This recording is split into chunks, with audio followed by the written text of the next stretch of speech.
नमस्कार, स्वागत है अणिमा उपाध्याय की यूट्यूब चैनल पर।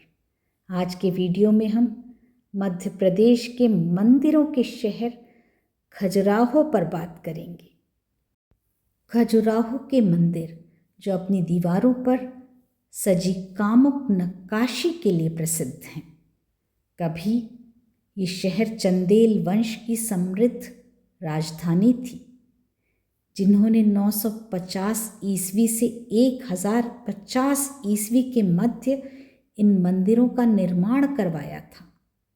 बाद में ये गुमनामी के अंधेरे में खो गई और फिर इसकी खोज 1838 में ब्रिटिश सर्वेक्षक T.S. बर्ट ने की। ये मंदिर अपनी भव्यता और उत्कृष्ट नक्काशी व उस काल की समृद्ध कला का प्रतीक हैं जब इनका निर्माण हुआ था।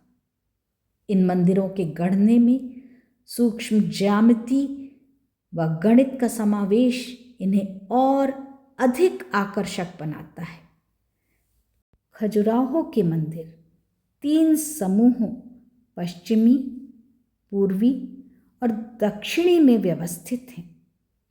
हमने शुरुआत की देखने की पूर्वी समूह के मंदिरों से, जिसमें हिंदू और जैन दोनों धर्मों को समर्पित मंदिर बताए जाते हैं और जो धार्मिक सहिष्णुता का संकेत देते हैं।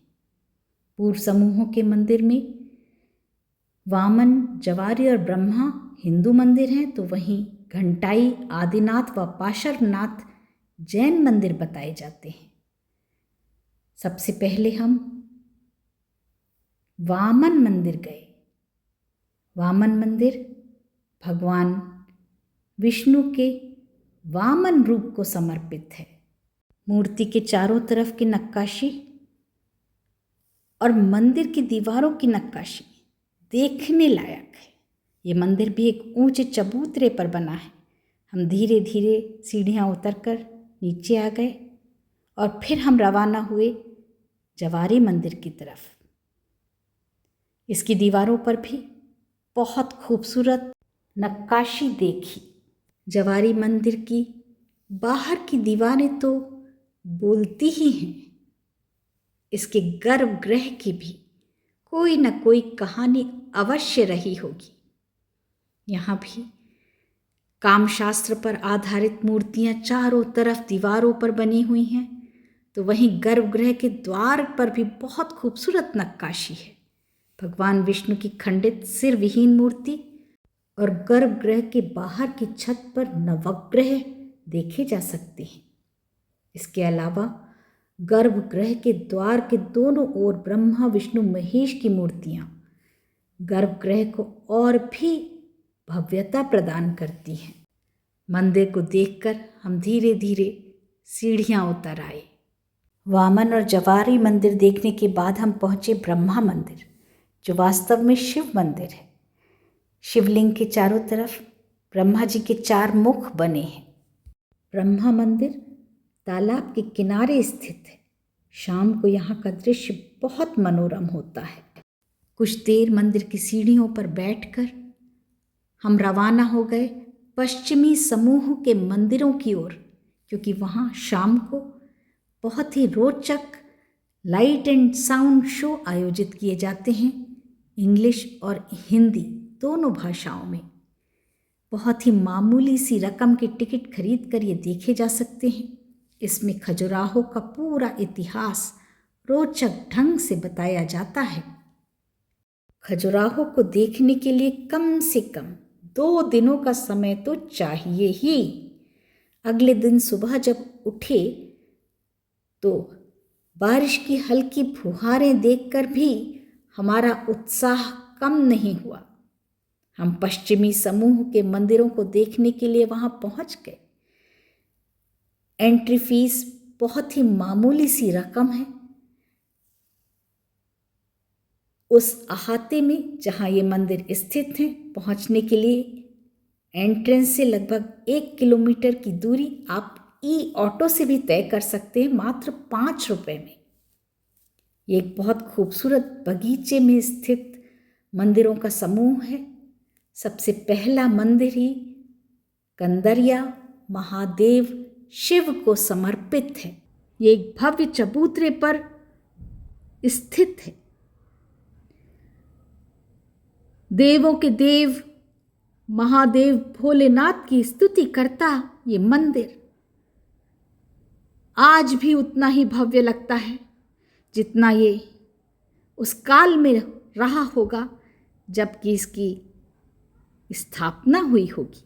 दूर से चाहे पास से, हर सीढ़ी पर, हर दीवार पर इतनी खूबसूरत नक्काशी है कि देखते ही बनती है।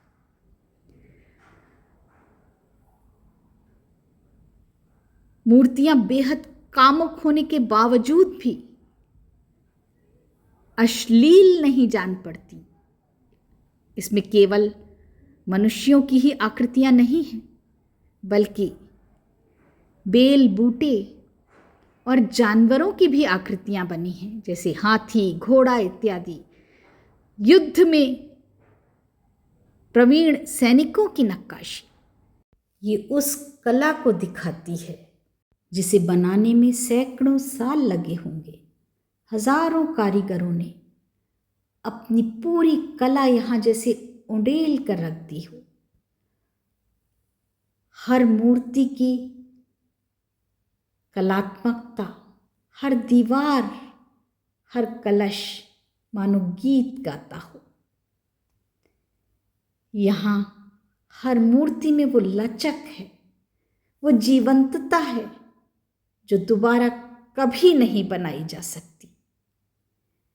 मध्य प्रदेश की सरकार खजुराहो में हर वर्ष डांस फेस्टिवल आयोजित करती है।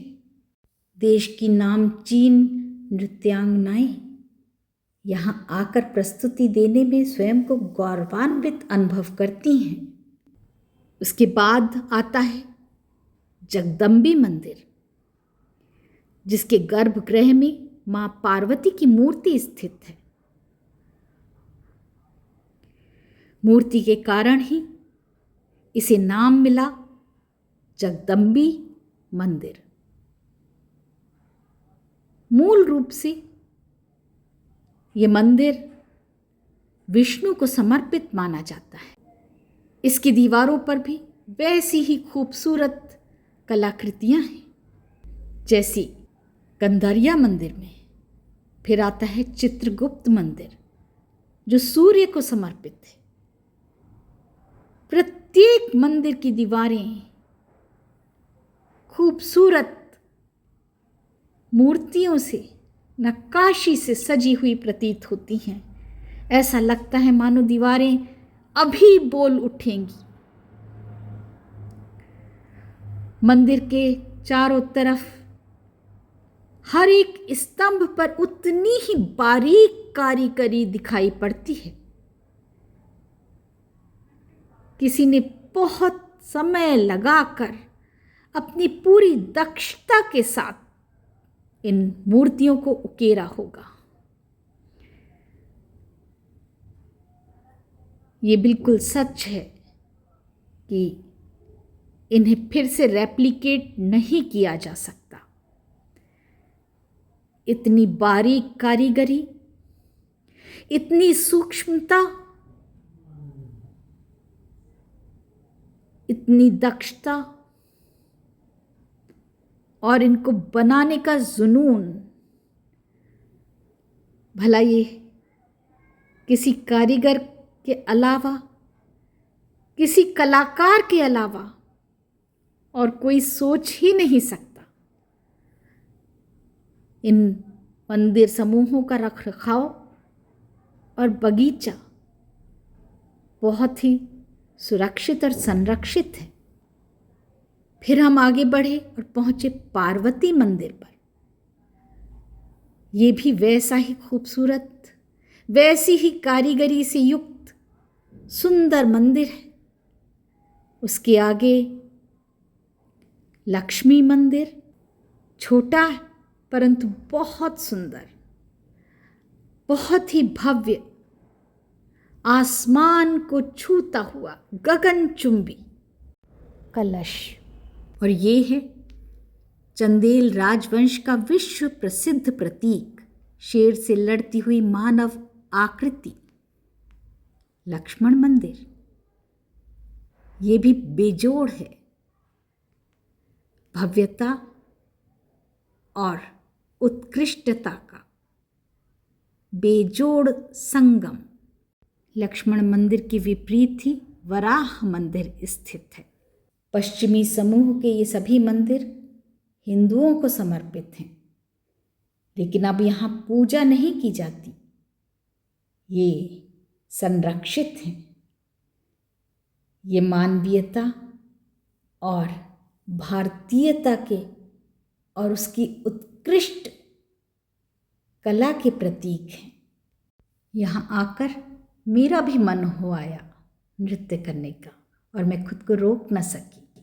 कथक नृत्य की परन तत तत थुन थुन दिग्दा दिग दिग थई, दिग्दा दिग दिग थई, दिग्दा दिग दिग थई, दिग्दा दिग दिगता थई थई तत पर नाच उठी।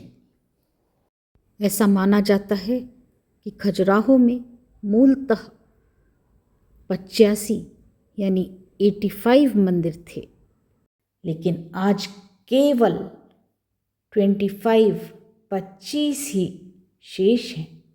अच्छी बात यह है कि बचे हुए मंदिर पूर्ण रूप से सुरक्षित हैं, संरक्षित हैं, और मंदिरों के इस समूह को 1986 में यूनेस्को द्वारा विश्व धरोहर स्थल घोषित कर दिया गया है। अपने देश की शिल्प कला का उत्कृष्ट नमूना देखने एक बार यहाँ आइएगा ज़रूर। वीडियो अच्छा लगा हो तो शेयर करिएगा, मेरी चैनल को सब्सक्राइब कर दीजिएगा। धन्यवाद।